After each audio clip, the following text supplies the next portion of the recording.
If you're a medical professional that's feeling a bit sick over your student loan debt, you're going to want to stay tuned because today we're going to give you some tips on how to manage that, as well as how do you manage investing or maybe buying a home at the same time. Stay tuned.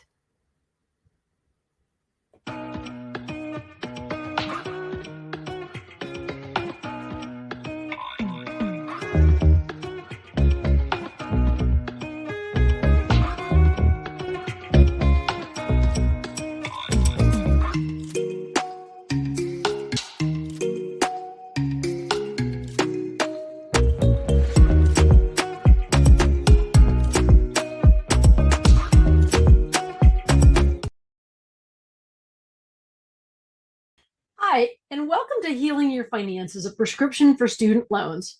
For medical professionals, your journey to a fulfilling career is often accompanied by significant financial burdens, particularly from the form of student loans. So, the extra years of education and training required to become a physician or a specialist not only delay the start of income generation, but also compound the financial challenges. So, this episode, we're going to guide you through strategies to manage and navigate your student loan debt, enabling you to focus on your career while advancing your financial future. The heavy weight of student loan debt for medical professionals is really a unique challenge due to the lengthy education and training process. So, while students in other fields may enter the workforce after 4 years of college, future doctors and specialists often undergo an additional 4 years of medical school, followed by several years of residency and fellowship. The prolonged period delays income generation and allows interest on student loans to accumulate, growing, leading to a compounding effect that can result in overwhelming debt. So, compounding interest can turn manageable debt into a substantial financial burden over time. And for medical professionals, student loans typically begin accruing interest while still in school or during residency, when incomes are significantly lower. So, over time, that compounding interest can cause the total amount owed to grow exponentially, making it really critical to understand the impact of the interest rates on a student loan debt. Let me give you an example of that. So we've got a student that's got $200,000 in student loan debt, right? So he graduates with that $200,000. He's got a 6% interest rate. And so the total amount owed could actually balloon up to, call it $268,000 at a 6% interest rate after only 5 years of residency, even without additional borrowing. So this example underscores the importance of being proactive in managing student loan debt to prevent it from spiraling out of control. So while this example is $200,000, I've talked to medical professionals that have hundreds and hundreds of thousands of dollars of student loan debt before they started a well-paying position. So this can be overwhelming, and I can imagine that there's always something in the back of your mind going, how am I going to get through this? And I recognize that there's a mental aspect to all of this. So you've worked really hard to get to where you are, and then you've got this giant elephant to deal with. So the interest rate trap and understanding its long-term impact plays a critical role in our student loan management, especially for medical professionals. So high interest rates, as we've talked about, can erode our wealth over time. And this transforms a manageable repayment plan into a financial quagmire or a swamp, right? Even a small difference in an interest rate can have a significant impact when compounded over the life of a loan. For example, a 1% difference in interest on a $200,000 loan can result in thousands of dollars in additional interest payments over a 10 to 20 year period. So this money could have been better used for other financial goals, such as buying a home or even saving for your retirement. The longer the repayment period, the more profound the impact of the interest rates. Medical professionals who opt for extended repayment plans, which can last up to 25 years, need to be particularly mindful of how interest will affect their overall financial health.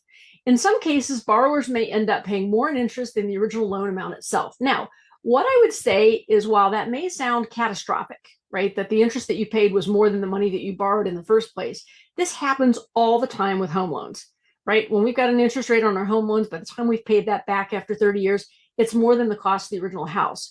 So don't let that idea discourage you, because it's not necessarily the end of the world, right? We want to look at different things and how they compare, okay? So high interest rates can also limit our financial flexibility, making it challenging to pursue our other opportunities, such as investing in a practice, purchasing a home, even saving for our future needs. So it's important to explore our options for lowering interest rates to minimize the long-term impact of student loan debt. So I get a lot of questions around this. Should I pay off my student loans first before buying a house or starting to save for the future or retirement? What I can tell you is that there isn't one answer for everyone. Okay. In my practice, what I show people is that starting saving earlier, even smaller amounts, often wins over the long term. Okay. So the later you start saving, the more you have to save to catch up. When I start with people right out of college, I say, okay, what if we're saving $3,000 to $5,000 a year? We're putting it in a safe place with solid returns and no taxes in the future. This can beat somebody starting at 40 with more money most of the time. Okay. So I think it's a balance. I get that the student loan debt can be eating away at you mentally, but also keep in mind that if something happens and you have a job change, you get sick, or anything else that interrupts your cash flow, the payments are still due. So look at it as if you've got the money in your left pocket and you can pay the right pocket as you choose. Another point here is that if you're building up credit card debt and are paying more than you need to be paying on your student loans, the math doesn't make sense, right? Your credit cards are typically at a rate of 20% or more. So that's going to be double the interest rates on your student loans, could be triple, right? In some cases, it could be quadruple because there's some cards that have 30+% interest rates. So one other add here is thinking about your housing. If you're renting, that's money that's being expensed every month. When I say expensed, I mean you're spending it just like on your food. And yes, you've got shelter over your head, which is what you need, but you don't own it. Okay. If you're waiting 10 years to pay off your student loans in order to purchase a house, you're losing out on 10 years of rent that could be used and applied towards a house. So let me give you an example of that. Let's just say, I don't know where you are in the country, but let's just say your rent is on average $2,000 a month. 12 months times 2,000, $24,000 a year. Okay, we're going to say times 10 years. We're also making a grand assumption that there's no rent increase just for my easy math. So if I said 10 years times $24,000, that is $240,000 that could have been applied towards purchasing a home, right? You paid it in rent and you have nothing to show for it. What I'm saying here is don't keep the blinders on, right? Do the math and plan for emergencies and how your hard-earned dollars are going to work best for you for the long term, not the short term. That's where we lose the money. We lose the money in the short term. So you clearly had a long-term focus to get where you are as a medical professional, or you would have chosen a different path, right? Clearly, you took on the years of the education to get there. So my mom was a nurse and she really wanted me to be a doctor. I liked making things efficient, whether taking things apart and putting them back together more efficiently, working on aircraft, manufacturing plants, and now making people's money super efficient so that they can keep more of what they make. So that's what's fulfilling to me. We're all wired differently. That's why I'm here to help you with the stuff that may not be so interesting to you. The benefits of debt consolidation. Here's some tips on how to improve where you're at. Debt consolidation is one of the most effective strategies for managing student loan debt. It involves combining multiple loans into a single loan with a potentially lower interest rate, reducing the financial strain on you as a medical professional. So consolidation offers several key benefits. Okay, first off, we're going to talk about simplified payments. So instead of managing multiple loans with different due dates and interest rates, consolidation allows you to make a single monthly payment. And I would encourage you to set up any loan payments on anything as an auto payment to avoid any late fees and keep your mind focused on what you care about, not thinking about when is my payment due. Okay. Lower interest rates. Well, consolidating loans can secure a lower interest rate, particularly for those with high interest private loans.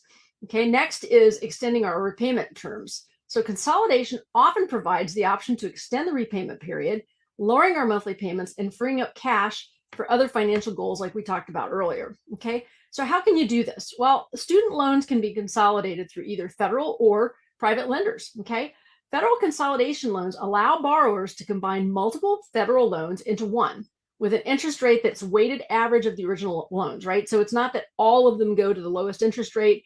They're going to give you a weighted average of the original loans, rounded up to the nearest 1/8%. Leave it to the government to have 1/8%, right? So although this may not drastically lower your rate, it simplifies repayment. Okay, so private consolidation or refinancing is available for both federal and private loans. Okay, but refinancing can often lower the interest rates, especially if you have a strong credit score and stable income.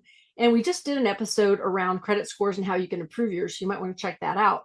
But refinancing federal loans with a private lender may mean losing access to the federal benefits like income-driven repayment plans and loan forgiveness programs. So it's important to actually consider this option. Okay. Let me say that again. Refinancing federal loans with a private lender means losing access to federal benefits like income-driven repayment plans and loan forgiveness programs. So it's really important to carefully consider that option, weigh the pros and cons, and decide before you're going to do that, okay?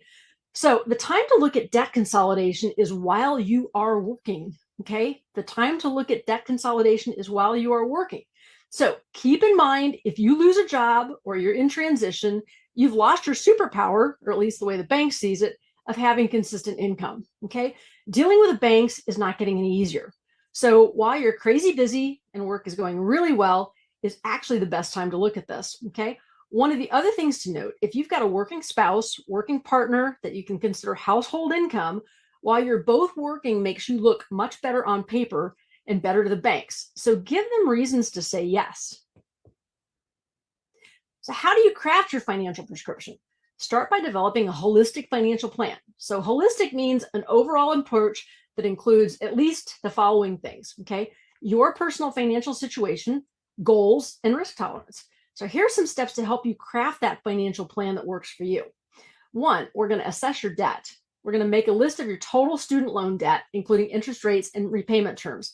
I might even include my credit card debt in there too, if you've got some, because you're going to see what the impact of those interest rates are. So this is going to help you understand the scope of your financial obligations and prioritize your repayment strategy. Okay, then we're going to set some clear goals. We want to define your short-term and your long-term financial goals, such as paying off debt, buying a home, saving for retirement, investing. This will guide your decision-making and help you stay focused. Remember, I believe you should have a multi-pronged approach, not just one thing. Time is a huge factor in how your money will accumulate, okay? Explore your repayment options. Research different repayment plans, including income-driven repayment, loan forgiveness programs, and consolidation or refinancing options. So choose the plan that best aligns with your financial goals, okay? Talk to your colleagues, your schoolmates. See if anyone's found anything better than what you're doing. It's actually smart to talk about this with your colleagues, okay? So, and then we've got invest wisely. Consider the role of investing in your overall financial plan. So whether you choose to invest while repaying debt or wait until you're debt free, it's important to have a strategy that balances risk and reward, okay? So regularly review and adjust your plan. Your financial situation and goals will likely change over time. So we want to regularly review that and adjust your plan. I would say at least annually. Semi-annually is great, but at least annually, you're going to look at your overall plan, see what progress you're making. Are you going forward? Are you going backward? And then you can adjust. So whether you receive a salary increase, pay off a significant portion of your debt, or experience a life change such as marriage, or starting a family, or buying a home, these factors should be incorporated into your financial strategy. So we've covered a lot today, and I hope that there were a couple of good takeaways for you. It's all about getting your money working the most efficiently for you. Are you ready to take control of your financial future? I've created multiple tools for busy medical professionals related to their money.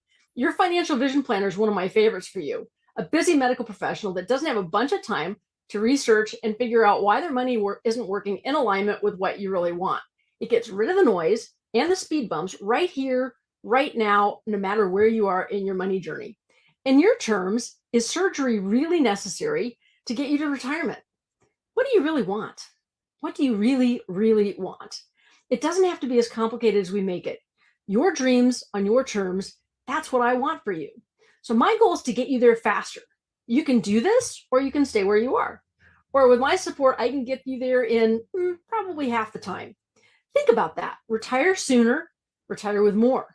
So you can stay where you are or add years to your retirement. It's that simple. How would that feel to have more support in your money and your finances? So click on this link and watch this 6-minute video and change your financial future now. Oh, and don't keep the show a secret. Help your colleagues by sharing the show with them. Give it to a group that you think would benefit from a dose of Wealth Prescription Weekly. Thanks for watching. We'll see you next week.